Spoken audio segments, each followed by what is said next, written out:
Hi, I'd like to do a quick mental exercise with you. What I'd like you to do is let's imagine a factory. Let's imagine the size and the shape of the building, imagine what goes on in it.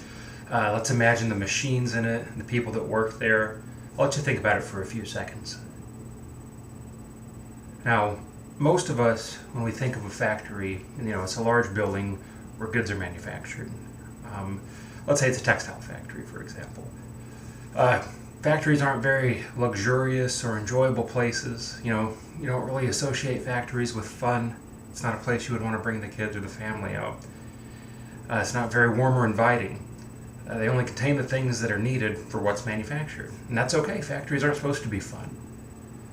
You also need a place to store the raw materials and the produce, the final produced goods that you are making.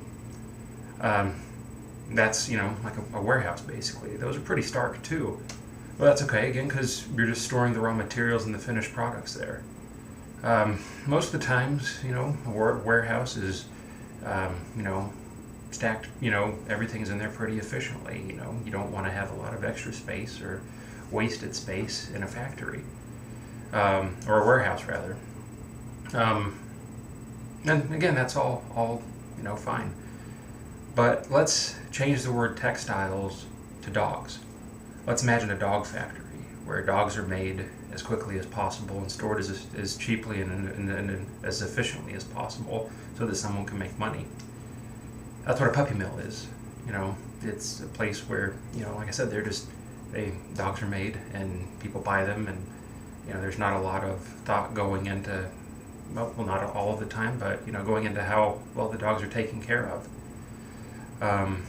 There's, like, again, not all dog breeders are bad, but there are reports of ones that are.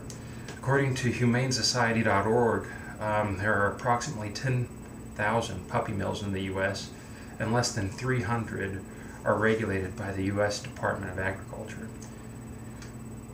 Most of them are subpar. If we look at that statistic, that's only, less than a third of them that are really regulated by the government. The animals don't get a lot of attention there, and they often live in inhumane conditions.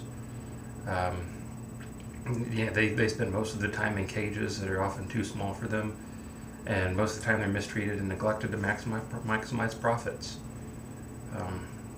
Someone that's trying to, I almost said grow, but I guess that's not the right word, breed as many dogs. If they've got 100 dogs, they're not going to be able to take enough time to give each of them enough attention. People sometimes get an idea of a dog in their head.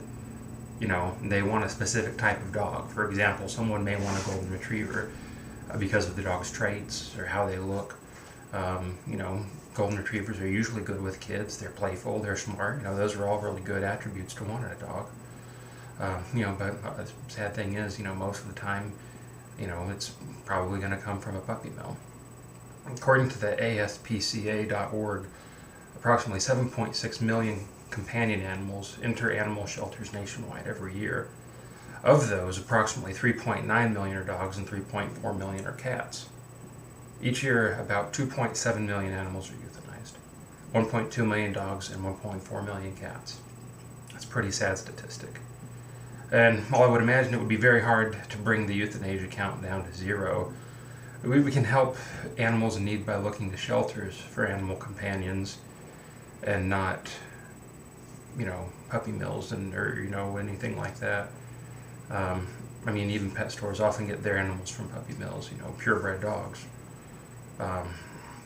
Again, I'm not saying that all dog breeders are unethical. I have a friend that wanted a specific type of dog, and she went and she did her research and, visited the dog breeder, and, it was a pretty pleasant experience. The dogs were treated very well there. But, that's not always the case, and if you are looking for an animal, I would really urge you to check out the Humane Society and or rescues. There's a lot of great dogs there, in the Humane Society, and, even with rescues, if you're looking for a specific type of dog. And nowadays, animal shelters are doing a very good job of, determining what breed or if it's, mixed, what the, mixed breed of a dog is. So again, it's just something, I would urge you to check out something like that first before, making a decision on getting an animal. Thank you.